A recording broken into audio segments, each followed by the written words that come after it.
आज आपण मंदिराच्या बाहेर प्रसादाच्या रूपात जो पेढा मिळतो तो पेढा अगदी साध्या सोप्या पद्धतीने घरच्या घरी बनवणार आहोत आणि कमी वेळेत आणि पटकन होणारा हा पेढा आहे आणि कोणालाही पटकन जमणारा हा पेढा आहे. आणि बघा, दिसायला पण एवढा सुंदर दिसतो, खायला पण तेवढा टेस्टी लागतो. आणि मिठाईवाले काय करतात, खव्याच्या पेढ्यामध्ये साखरेचं प्रमाण जास्त असतं, पण आपण घरच्या घरी बनवलं तर साखर आपल्या आवडीनुसार टाकू शकतो आणि आपल्याला जसा पाहिजे तसा टेस्टी पेढा बनवू शकतो.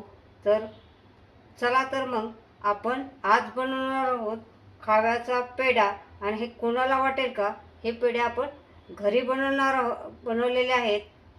तर चला तर आपण अगदी मिठाईवाल्यासारखेच म्हणजे दिसायला एकसारखे पेढे आपण घरच्या घरी बनवणार आहोत. आणि चला आपण खव्याचे पेढे बनवायला सुरुवात करूया. आजची रेसिपी खव्याचे पेढे.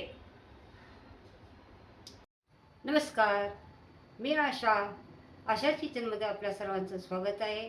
आणि आज आपण बनवणार आहोत खव्यापासून पेढा. आणि हा पेढा जास्त तर मंदिराच्या ठिकाणी प्रसाद म्हणून विकण्यासाठी जास्त प्रमाणात बनवला जातो.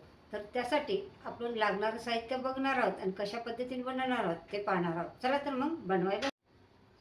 पेढा बनवण्यासाठी मी 600 ग्राम खवा घेतलेला आहे. आणि हा खवा आपल्याला खिसणीवरती खिसून घ्यायचा आहे. मी हे बघा अशा प्रकारे खिसून घेतलेला आहे. हा खवा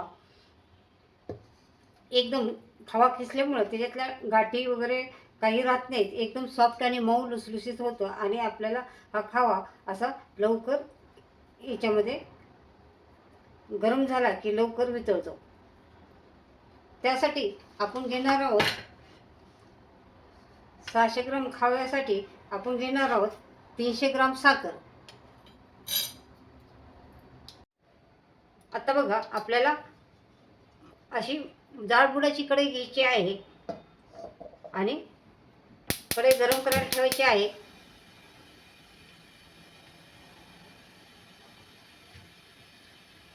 ही साखर आहे ते आपल्याला या कढईमध्ये ओतून घ्यायची आहे. गॅस कमी करायचा आहे.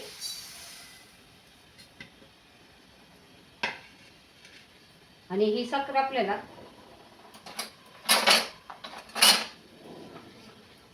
साखरेमध्ये हलकंसं थोडंसं पाणी ओतून घ्यायचं आहे. आपल्याला हे हलकीशी अशी ओली करून घ्यायची आहे आपल्याला. हे पहा, अशा पद्धतीने जादा पाणी ओतायचं नाही, फक्त साखर वितळण्यासाठी आपल्याला थोडंसं पाणी ओतून घ्यायचं आहे. आणि हे थोडं मिक्स. आता साखर एवढी विघरते तोपर्यंत याच्यामध्ये आपण खवा घालणार आहोत. आणि हा खवा याच्यामध्ये मिक्स करून घेणार आहोत. हा खव्याचा पेढा बनवायला अगदी साधी सोपी पद्धत आहे.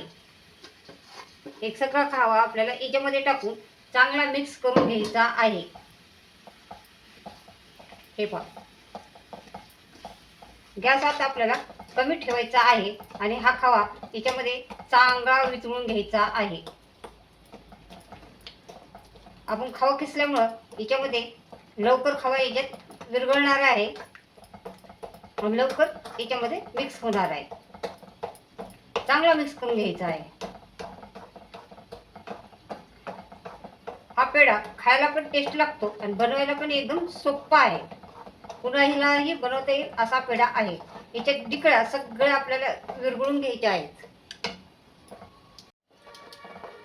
फक्त हे बनवताना आपल्याला हे लक्षात ठेवायचं आहे की आपलं हे मिश्रण खाली चिकटलं नाही पाहिजे, याची काळजी घ्यायची आहे. आणि सगळ्या खव्याच्या डिकळ्या अशा मोडल्या पाहिजे त्या, याची काळजी घ्यायची आहे आपल्याला. सगळं अशा एकसारखं हलवत राहायचं आहे आणि त्याच्या डिकळ्या फोडायच्या आहेत सगळ्या खव्याच्या. आपण दूध आटून पेढा तर बनवतो, पण तो बनवायला जास्त वेळ लागतो. हा बनवण्यासाठी आपल्याला जास्त वेळ लागत नाहीये. आता आपण याच्यामध्ये पाव चमचा इलायची पावडर घालणार आहोत. तर मिश्रण आपलं आटायला लागलेलं आहे आणि चांगलं हलवायचं आहे, खाली लागून नाही द्यायचं. ढिकळ्या सगळ्या मोडून घेतल्या ते मी याच्या, काय असल्या तरी हलवत हलवत सगळं मोडून घ्यायचे आपल्याला.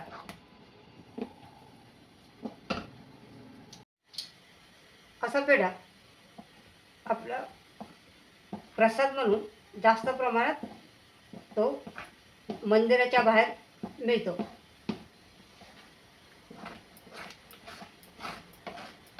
आणि खायला पण तो टेस्टी लागतो, कारण याच्यामध्ये आपण संपूर्ण खावा वापरलेला आहे.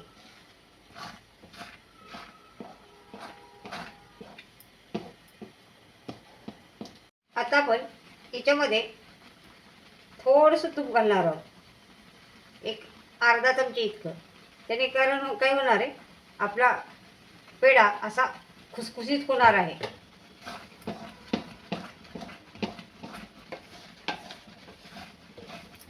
हे चांगलं मिक्स करून घ्यायचं आहे तूप आपल्याला. आता मिश्रण आपलं घट्ट व्हायला लागलेलं आहे. आता एकसारखं हलवायचं आहे. गॅस आता आपल्याला इथं कमी करायचा आहे, गॅस फुल ठेवायचा नाही, खाली लागून द्यायचं नाही, नाहीतर आपल्या पेढ्याला खूप असा खालच्या साईडने लालसर कलर येईल. जर तुम्हाला याचा कलर थोडा दुसरा पाहिजे असेल तर याच्यामध्ये अगोदर थोडंसं दूध हे करायचं, दुधामध्ये थोडंसं केसर भिजवून याच्यामध्ये तुम्ही ते दूध थोडंसं असं 2-3 चमचे ते दूध तुम्ही याच्यामध्ये घालू शकता. त्याच्यामुळे आपल्या पेढ्याला कलर येईल, आपला केसरी पेढा तयार होईल.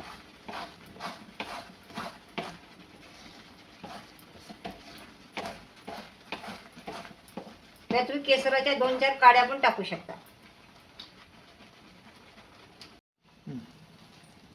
हे पहा, अशा प्रकारे आपलं मिश्रण झालेलं आहे. आता मिश्रण आपलं घट्ट झालेलं आहे. आपल्याला काढून आता प्लेटमध्ये घ्यायचं आहे. आता मी हे काढून प्लेटमध्ये घेते. हां बघा, सगळं असं एक गोळा असा व्हायला लागला आहे.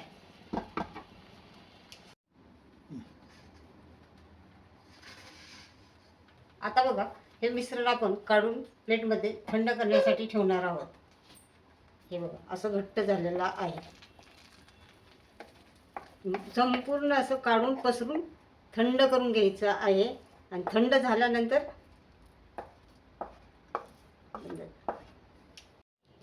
हे पहा, हे मिश्रण आपण रात्रभर प्लेटमध्ये असं पसरून ठेवलं होतं आणि दुसऱ्या दिवशी सकाळी आपण हे प्लेटमधनं काढून घेतलेलं आहे.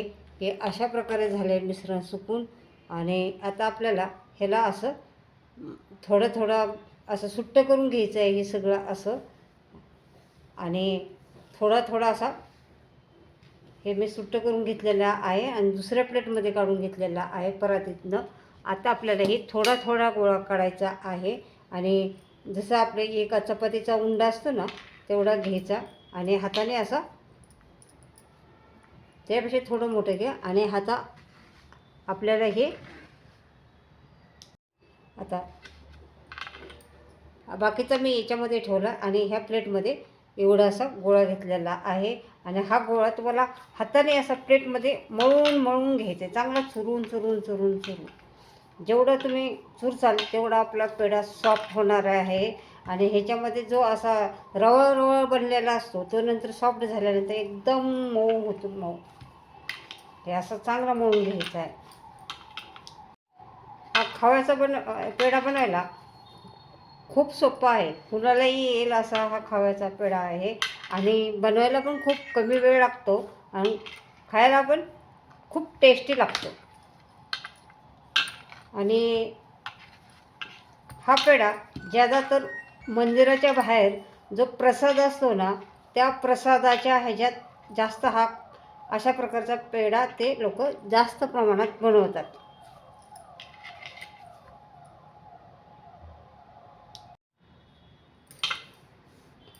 याच्या अगोदर मी केसरी पेढ्याची पण रेसिपी टाकलेली आहे आणि दूध आटवून त्याच्यापासून पण पेढा बनवून त्याची रेसिपी पण मी तुम्हाला चॅनलवरती टाकलेली आहे.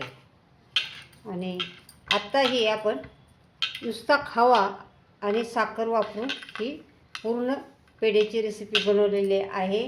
हा जसा मिठाईवाले सगळे पेढे आपले मिठाईवाल्यापेक्षा घरच्या घरी बनवले तरी खूप टेस्टी बनतात. हे पहा, आता आपण असा रोल करून घेतलेला आहे आणि हा रोल तुम्हाला एकसारखा कट करायचा आहे, म्हणजे आपल्याला आपल्या पेढ्याचा आकार पण एकसारखा येईल असं कट करून घ्यायचं आहे.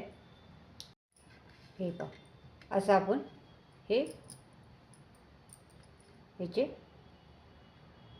तुकडे कट करून घेतलेले आहेत. आता आपल्याला अशा हातावरती गोल गोल करायचं आहे हा, आणि गोल गोल गोल करून आपल्याला असं त्याचा आकार देऊन घ्यायचा आहे आणि बोटाने असं दाबायचं आहे आणि त्याच्यावरती आपल्याला पिस्ता चिटकून घ्यायचा आहे. हे पहा, असे मी सगळे गोळे करून गोल गोल असे करून घेतले आहेत. असं तर आपल्याला बोटाने असं करायचं आहे आणि याच्यावरती आपल्याला पिस्त्याचे काप असे चिटकायचे आहेत. आता किती पण टाका तुमच्या ह्याने, 2 3 असे.